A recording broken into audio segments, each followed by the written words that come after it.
wrong seems off so strong. God is the ruler yet. This is my Father's world. The battle is not done. Jesus who died shall be satisfied, and earth and heaven be won.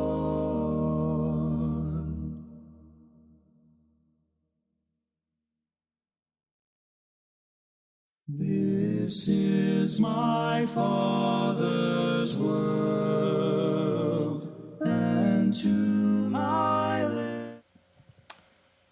This is 20 Pages a Week. Thank you for checking in. We are reading all the way through the Bible. It brings us to the book of Leviticus this week. I hope that you're joining in. If you want a copy of the material, email me at halhammons@gmail.com. I am joined today by my faithful and trusty companion, Michael Walls, who's filling in at relatively short notice. Thank you very much for pitching in, Michael. Good thing. Good to be here. Well, we have had some technical difficulties in the last couple of weeks. I think that we have worked them out. Michael, say something just to make me feel a little bit better about myself. I'm here. Technical difficulties aside, I'm here. All right, terrific. Well, let's get started with first impressions of Leviticus. So the first thing that always comes to mind is why? Why are we reading this? And this time of year, whenever this comes up and everybody's reading, it's why? Why are we reading this? It's so monotonous. It's repeating itself over and over, and it seems like nothing really applies to us. But actually, as I told you earlier, I'm trying to make Leviticus my new favorite. I don't know if that'll ever happen, but what strikes me is holiness, right? That phrase, "Be holy, for I am holy," comes up over and over and over and over throughout this book. And so that's got to be at the top of the list. The second thing is blood. There is blood everywhere in this book because it has so much to do with these sacrifices and how that relates to holiness and so on. So that's what I get. I've made a kind of half-joking comments from the pulpit about how messy Aaron's clothing must have been when he came home at night. Just every day, how much blood is there going to be in this kind of situation? I was talking to some of the guys at church Wednesday night. Almost every sacrifice, they take it and they rub some of it on the horns, or they dash it on the side of the altar, or they pour it on one side. All these different things. And it doesn't take too many sacrifices, and there's a lot of blood in these animals. It doesn't take too much where, who's cleaning that? Who's, talk about the priest's garments. They have to be washed in water every time. And we all know how hard blood is to get out anyway. But who's washing all this? Who's handling, especially when things move forward into the temple period where it's permanently in place. And, at least now the tabernacle gets moved periodically. Along the same lines, I was thinking about my listeners. Actually, I was thinking about all the people out there who are reading, who sometime mid-December. Oh, we're going to read all the way through the Bible. What a great idea! Okay, so you pick up and you read Genesis, and Genesis is easy. Genesis, and we got 2 weeks to read through Genesis, and that's great. There's just all these really fascinating stories, and then you get to Exodus, and the first half of Exodus is better than Genesis. I mean, it's really fascinating kind of stuff, and you get to Mount Sinai. And it starts to slow down, and it gets really, really dry, and then you get Leviticus, and we're gonna have one story here in a second. I suspect I know which story you're gonna pick because there's only one. There's only one. Essentially, the idea that this is, and it's long. It's a long reading, and Numbers is going to be long too. And I'm hoping that our commitment is going to stay strong on this. I'm promising my. If you aren't really very familiar with the Bible, if this is kind of your first run through this, it's not all like this. And I don't want to diminish the importance of Leviticus because Leviticus is a good book and there's a lot of good things in there, but it's difficult to read. There's no point in denying that. If we stick with this, if you continue this and just make a pattern in your life, in your day, to read through this. I think you're going to be gratified.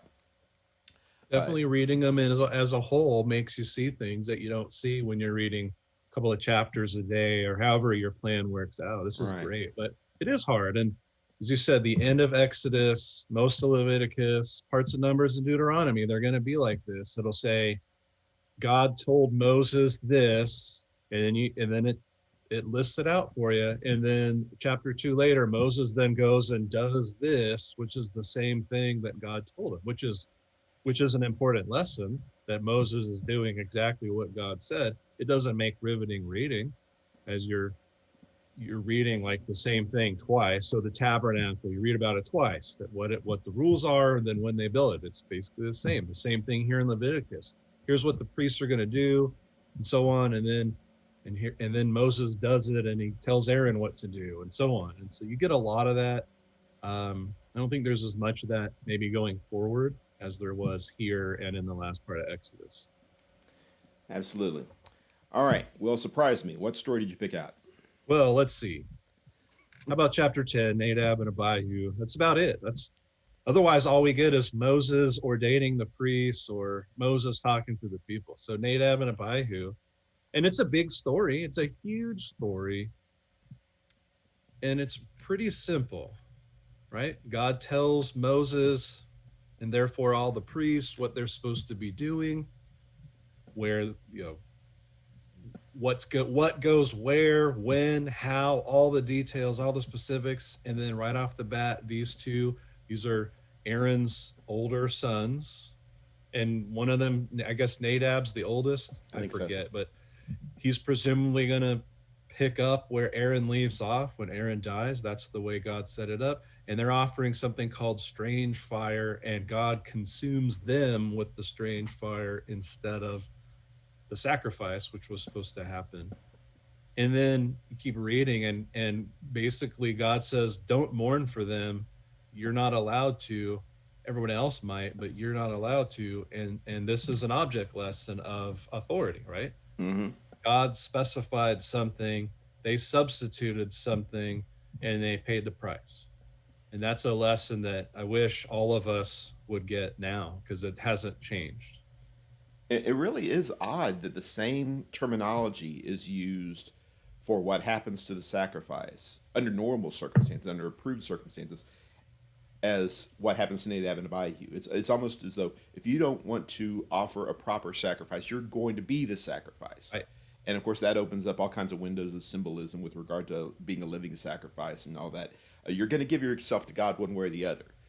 And it would be much better for everybody involved, especially you, if you would do it the right way. And we talked about the strange fire a little bit on my other podcast with Steve Wolfgang and Lonnie Aldag. We talked about patterns of behavior. And Leviticus does it different ways. Sometimes God will say, this is what I want, and let me tell you a whole bunch of things I don't want, and just line them out. And lots of times it doesn't happen that way. And I don't know why God does it the way he does it. But sometimes he just says, this is what I want, and that's it. And there's not a whole lot of lists of ways that you could prepare the fire incorrectly in the book of Leviticus. You just have how God wants it. And we have to decide whether we're going to be content with that. And we had a discussion last Sunday here about the specifics of the strange fire. And it must have been this, or it must have been that, or it was probably this. And that very well may be the case. There's a lot of furniture. There's a lot of geography that goes on with this, where you have to do this and what this happens. And there is this admonition that the fire for the altar of the burnt offering has to be going all the time. Right. And maybe they just let it go out. Maybe they didn't have the proper fire. Well, we'll just do this other kind of fire. Maybe they did the best they could under the circumstances. But they didn't do what God said. And they paid a penalty. And they paid the penalty. And this is one of many instances. I always compare this to Ananias and Sapphira, where relatively early in the time frame, the people of God get a view of how serious God is about what may seem on the surface to be a matter of irrelevance or periphery importance, at least. And God puts the hammer down and says, no, we're serious about this. And like you said, I think that we are sorely lacking in an appreciation for the significance of what we might consider to be details. It's not our place to say here are the important things and here are the unimportant things. If we're trying to please God, then we're going to do what God says. The I am Yahweh that keeps coming up over and over again in Leviticus, usually in comparison with the other gods, the gods that they have known in the past, the gods they're going to encounter in Canaan. What you're used to is not what you're getting here. I'm not interested in human sacrifices. I'm not interested in blasphemous behavior. I'm not interested in fornication and all these things that are typically associated with these pagan gods. You're going to find I'm very, very different than all of these kind of things. That's right. And you start reading through this, and he does.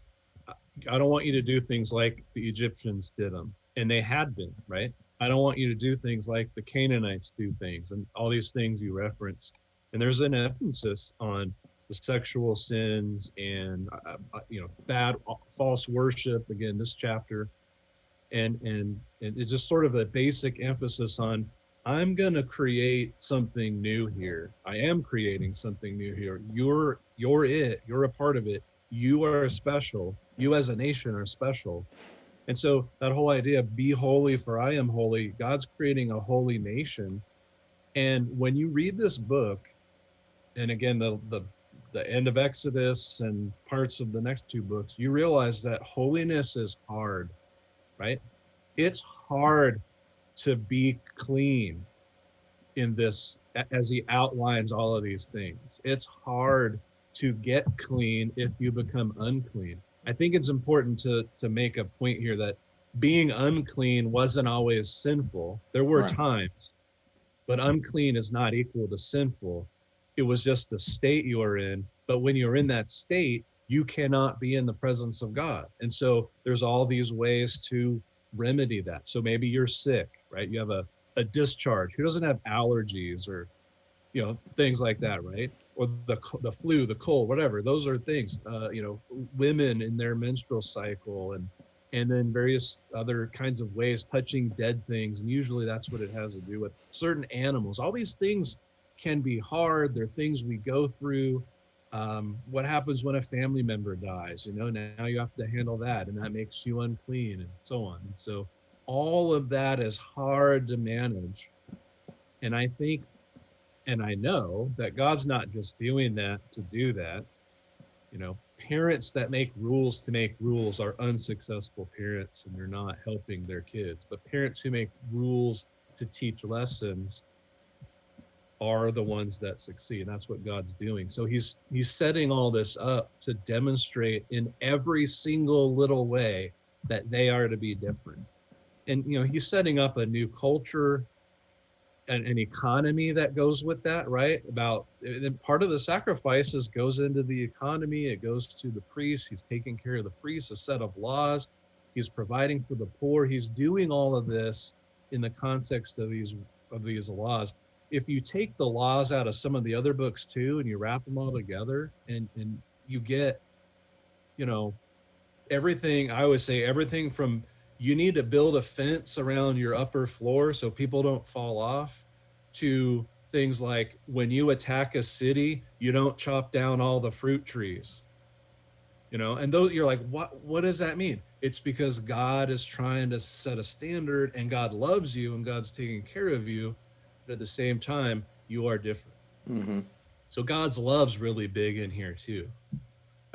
That's actually the other passage that kind of caught my eye is chapter 21, where he's talking about loving your neighbor as yourself, right? Which is the quote that's brought up to Jesus, or that Jesus uses. So that's all in there. It's just hard to spot sometimes.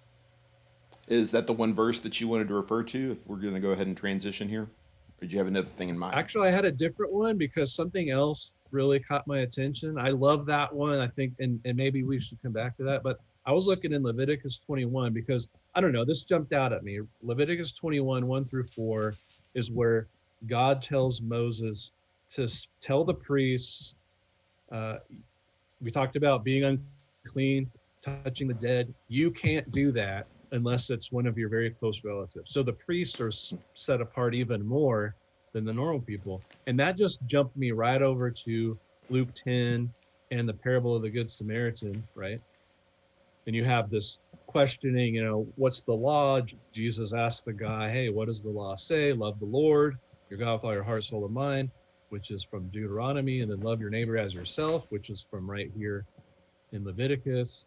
And he says, yeah, go and do that. And the guy says, well, who's my neighbor, right? Kind of a classic teaching moment. Jesus then lays on the parable, the Good Samaritan, and it's the priest and the Levite who walk by this guy who's been beaten up and presumably dead. I don't know.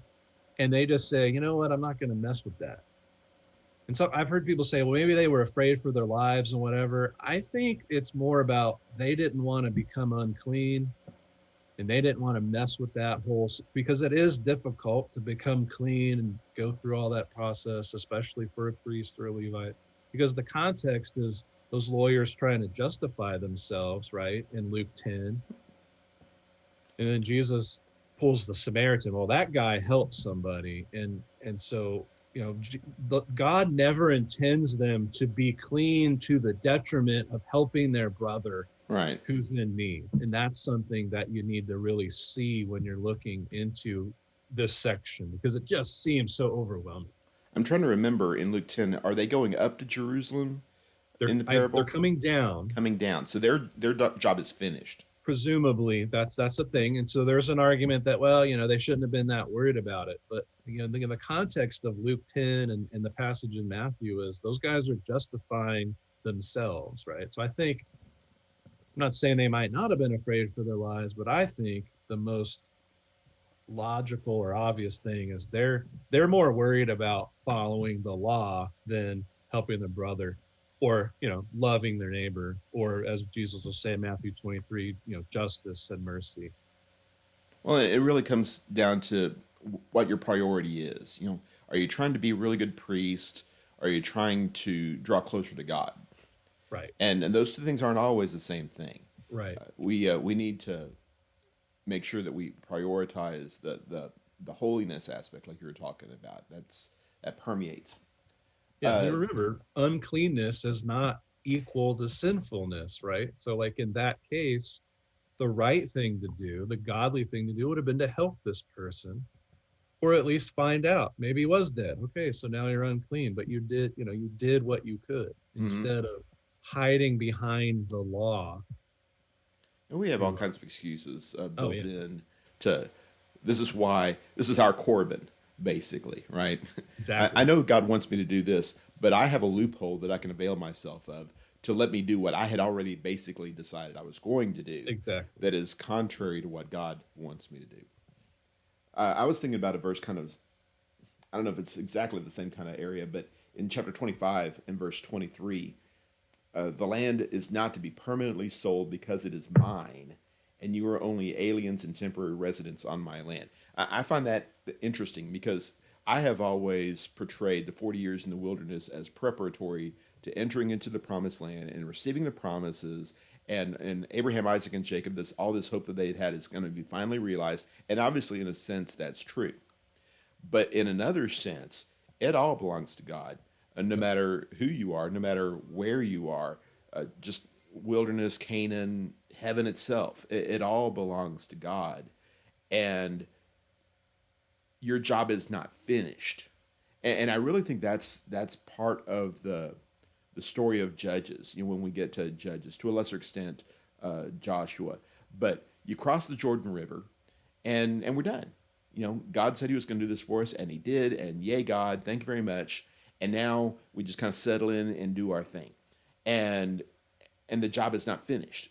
Not to get just a couple weeks ahead of ourselves here, but they don't finish the job in Joshua. They suffer the consequences of that in Judges, and really throughout the land. They don't treat the land as God's land. They treat it as their own land. And if it's my land, I get to do whatever I want with it. We have that same kind of philosophy with regard to any number of practical things in our life, whether it's abortion, whether it is finances, whether it's what you do on your vacation. whatever I do with my time, it's not Sunday after all.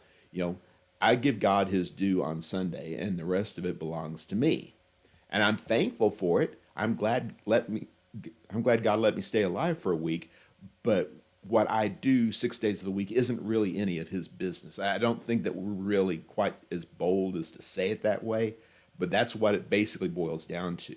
I don't owe God anything in between times. And in reality, you owe God everything at all times. And the more we can see ourselves as temporary residents on his land, the in Texas, everybody whines about property taxes, right? And I think with good cause. I think They are if high. I buy property, it belongs to me. I don't continue to pay taxes on the shirts in my closet. I bought those, they are mine, they belong to me. I don't understand why I have to pay property taxes on property that is mine. And the reality, of course, is that it's not really mine. Not in the fullest sense of the word. This is a nation. I have a bigger obligation. I can like it, I can not like it, whatever. But there is always a sense in which I am part of this larger community, and I owe a debt to the larger community. I exist here by the graces of the government, which is a scary concept if I've ever heard one. But the that's the way it is with God, though. You know, God gave this to me. I have a bit of an issue with people who say we're giving back to God on Sunday morning. We're going to pass the plate. We're going to give back to God what He has given to us.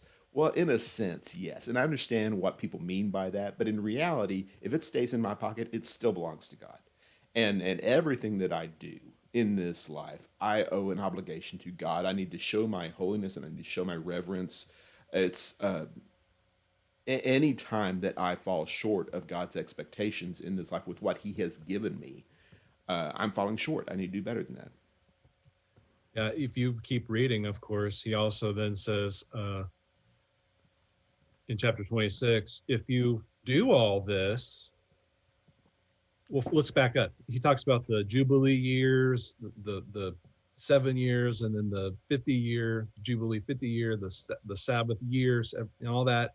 And you think, well, how are these people going to survive? And in some of those cases, those are going to be a couple of years where they don't do anything or they don't grow anything. God says, I will take care of it. Don't worry Hmm. about it.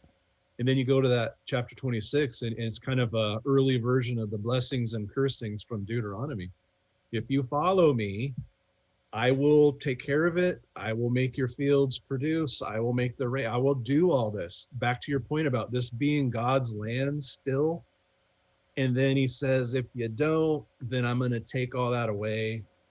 And if you still don't, then you're going to get invaded. And if you still don't, and you made this point in your material. And by the way, folks, if you don't have his material, you need to get it.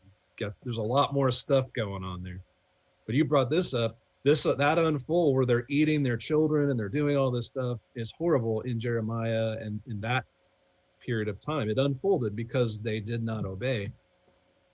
So even then, God has total control over this, just as we are stewards. I think that's a good word there.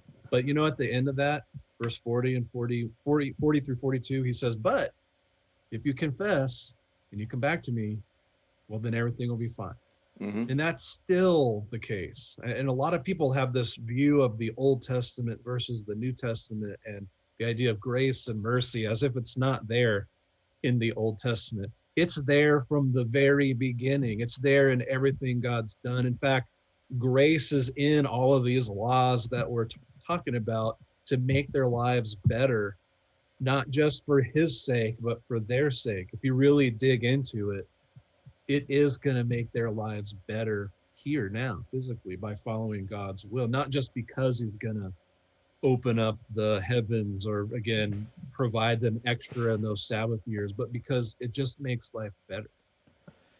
And I'm not sure how literally we need to take the whole Jubilee thing, but there's a case to be made that the 70-year Babylonian captivity is a direct response to the Jubilee command, which, as far as we know from the Old Testament anyway, was never kept. There's no indication that Israel ever did this. And 70 times 7 is 490 years. 490 years is about the amount of time that Israel stayed in the land of Canaan, more or Yeah. less. It's difficult to get really, really specific about that. But you could make the case that God is essentially saying in the days of Josiah and his sons, look, I've given you all this time. You owe me 70 years. I'm going to take those 70 years now. And you're going to suffer for it. And hopefully at the end of it, at least, you're going to be purified. You're going to be back to where you ought to have been if you had given me the glory all this time as you should have. Yeah, that's true. Could be. And that would make sense. And that would fit with all the symbology and everything that's going on, That's such a weird thing, right? To think that we could get, okay, once a week, we're going to take a break. But once every 7 years, we're literally going to take a break from farming. We understand the idea of crop rotation and stuff. And again, I think there's an element of that going on there where God's forcing this on them. But then every 50 years, you got to give your property back. And that's kind of the big deal. But also you were supposed to go home and visit with your family on that 50th year, and everyone was supposed to go back to where they were from, and I guess reinvigorate this communal idea. Well, so I don't know. I find that really interesting. I don't know how relevant the point, when I was growing up anyway, the big criticism of American culture is it's all work, work, work, work, work. You're obsessed with work, 80-hour work weeks, et cetera, et cetera. Yep. I don't hear that much these days, but I'm sure that at least in some These new areas, generations don't do that. They don't Exactly. like that, and that's which good. is a problem in and of itself. But the idea of obsessing with how could I possibly take a day off? I can't afford to take a day off. You're saying I need to take a year off? I can't possibly take a year off. I have to go back to square one every Right. generation. Why would I do that? I'm setting myself back. I will never recover from that. Well, the whole emphasis is on me taking care of me. I am inhibited in my abilities to provide for myself and my family. I can't afford that, therefore I'm not going to do that. And it's built on this basic premise that I am in charge of these things, that I'm responsible for these things, that everything depends on me. And that's just not the case. When we're walking by faith, we trust that God is going to be able to do these things. Yeah, we just need to step back, and this goes for all time. When God's telling us things to do, it's not just we need to do it because it's God. That's certainly true, but we need to do it because it's better. Again, the father, the parent metaphor. What good parent doesn't want the best for their child? What good parent doesn't attempt to, as I said earlier, make good rules that teach them to be good adults and good Christians, all those things? What parent doesn't do that? Except we're fallible, where God isn't. So God's perfect in doing that. So he's not told us anything that's going to be harmful or detrimental or make it bad. I realize that because of the sinful world, there could be negative consequences temporarily. But this brings me back to earlier, like chapter 17, 18, 16, or no, 18, 19, 20 is kind of where he maybe speaks to the regular people a lot, right? And back to the idea of you don't really own this, I do. If you have a field, don't harvest the corners, don't pick up the stuff that you accidentally drop. Why? So that the poor people who, for whatever reason, don't have it can live. I was thinking about purification. He's talking about being sexually pure in a lot of this. Culinarily, is that a word? Pure, right? With their food. So these animals are good, these aren't. Commercially pure, in that same section, he says, don't use bogus weights and measures. Mm-hmm. You go to the gas station, you see the sticker, right? This thing has been checked by the state of Texas or whatever. And so you have some confidence that they're not gouging you an extra 1/10 of a cent every time. And then they have to be, communally pure by taking care of one another, loving their neighbors, and of course, ritually pure in all those senses with the sacrifices, whatever. And so, really morally pure. All of that goes in there. And if you don't read any of the book, read 18, 19, 20, you'll get kind of, that's a good way to live now stuff. Well, you're not allowed to say that. They have to read the whole book. I know, but Philip Martin, our good friend over there, suggests that that we need to take 7-year naps and 50-year ultra naps. That sounds like a pretty good plan. Yeah, Phil likes his naps. All right, let's close out with one word. how about atonement? We didn't even get to that one. Mm-hmm. So this all the sacrifices, many of them have to do with atonement. Of course, the Day of Atonement is brought up in the middle of the book with its connections to Jesus and his being our atonement permanently. So Hebrews 9, talks about they had to go in the holy place once a year and they did the sacrifice, and you had the two goats and the scapegoat ran off and the other goat was a sacrifice. And now we have Jesus, who is the priest and the sacrifice and all that. And so all those parallels that go there for us now, we wouldn't understand that. It wouldn't make any sense unless we were reading here, unless we understood the Passover, and then unless we're reading here in Leviticus what the Day of Atonement really is all about. And now when we get to the New Testament, we go, oh, this is why the Old Testament's important. I always say that the New Testament is the answers. The Old Testament brings up the questions. We read the Old Testament in the context of the New Testament. I think that a lot of people make the mistake of going to the Old Testament, try to find some kind of meaning for the New Testament. That's backward. We know what atonement is because we see Jesus. And we're able to look back at these rituals and understand a little bit more, at least, why they did what they did, why this was important, not just for their own sake, but also for our sake, so that we can see this whole thing fleshed out a little bit more. I thought long and hard about this, about bringing up this word, but you brought up atonement anyway. The word I was thinking of was Azazel, which is a real problem for me. This is my biggest problem with the ESV. If Terry Francis is out there listening, I want an answer from this. The scapegoat, most of the versions, all the versions that I grew up on, use the word scapegoat. And as I was reading through a couple of years ago, and I read the ESV all the way through, I come to this word Azazel, which is just blares out exactly where the word scapegoat should be. I see this word Azazel. What in the world is this? I do this research and found out all about meaningless. All these goat demons that the people were worshiping back then.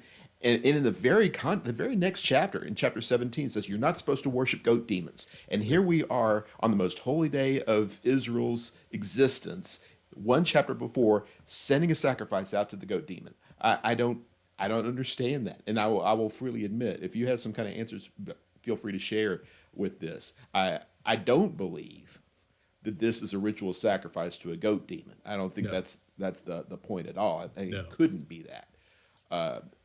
Using the word Azazel instead of doing our best to translate the word, I think, contributes to that and makes it more confusing than it has to be. But it does seem like maybe what I understood about the scapegoat in times past is kind of backward. The scapegoat is, and our concept of the scapegoat, the scapegoat is the one who pays the penalty for somebody else's mistakes or whatever. Well, in a sense, yes. But the other goat died. I would argue that dying is a bigger penalty than being sent out into the wilderness. But maybe you can disagree with me on that. But the one goat offers is the sacrifice. And by the way, I see no indication that this happened any time outside of the wilderness. I'm interested if they continued this scapegoat kind of thing when they got into the land of Canaan too. But at any rate, that they make the sacrifice, and then the sin is symbolically transferred to this other goat to be sent out there to a desolate place. Some versions have the goat for an uninhabited place. Basically, we're getting rid of our sin. It's we watch it kind of trot off into the wilderness to do whatever it does with all of the people or the beings that have some kind of association with sin. We don't want that anymore. If you want to see that as some kind of, let the demons have their sin and we're going to be holy with God, is that what's going on here? I don't know. But it's confusing anyway. And one of the reasons why I push back against the ESV being my number one go-to reading Bible. It's that word, huh? Well, it is. Again, it's meaningless to you and me. We have to make a lot of guesses. But definitely the key is getting rid of sin, getting it out of the camp. I mean, Right. Everything about that whole day is getting all this stuff out of the camp. Even everything that gets burned up has to be taken out of the camp, right? Everything goes. That's one of the few that doesn't stick around. So all of that is done. Even the guy who carries that stuff out, the guy who carries the ashes out, they're unclean. They got to wash and clean up before they can come back. So, And Aaron's got to change his or whoever has to change his underwear before that. yeah, I find that interesting. You're going to exactly. go shovel out the ashes from the altar, but first you have to put on your holy clothes. You put it on, and then you shovel out, and then you change back into your other Right. clothes and take it out. The whole outside the camp is inherently unholy. That's the way it's seen in the wilderness. And when the writer of Hebrews uses that phrase, I've kind of taken to believing in Hebrews 13 where he's saying that we go outside the camp to find Jesus. I think that is a subtle, and I think if you're the Apostle Paul, I think it's even more likely that this is the argument. You're used to thinking of Judaism being where you find God. And you may get to the point in your life where staying in Judaism almost inherently keeps you from finding God. You're going to have to go outside the camp. You're going to have to go to where the trash is, where the garbage is, where you have excluded all these horrible, horrible things. The Gentile world, which is seen as inherently sinful. You're going to have to go out there and abandon your heritage entirely if you want to find salvation. You don't have to do that. Paul didn't do that in his life, not entirely at least, and others didn't as well. But it may be that your culture is so consuming and so anti-God, and this is a political argument too. This is a patriotic argument too. You can get so caught up in what you see as your world that you can't find Jesus anymore. And you may have to go outside the camp. You may have to quit your political party. You may have to turn the news off, whatever it happens to be, and just be a Christian. If that's the only way you can find God, then that's where you have to go. Yeah, that's a great point. I mean, I preached a couple of weeks ago on Babel, right? We build these constructions, whether it be party or person or nation or science or whatever, to try to match it with just following God. It never works. It always ends in confusion. And what happened there, they all had to leave. And as you said, when we want to find God, we have to leave all that behind. So we don't want to go as far as say, well, we've all got to move out into the country and be farmers again. That's absurd. But there is a sort of sense, spiritual sense in that, right? We got to get away from all this stuff and just go back to the simple things that God's directing us to do. They lost sight of that when they moved into their cities, and we lose sight of that with our wealth and all that. And a lot of times it really is just stepping back. Think about the church or the church building or all these edifices that have been built or these structures, these corporate structures that have been built around religion and various denominations. Just we need to drop all that and go back to the word. Again, Nadab and Abihu. What did God want us to do? Let's do that. All right. Good thoughts. Well, thank you very much, Michael. That wraps it up for this week. Thanks, as always, to Jerry Tesh and the fellows at Narrow Way for producing the music in our intro. Check them out at www.narrowway.com. Be reading Numbers, the whole book for next time, and check out my other podcast, Citizen of Heaven. If you like what you're hearing, like, share, and subscribe. Until then, this is Hal Hammons.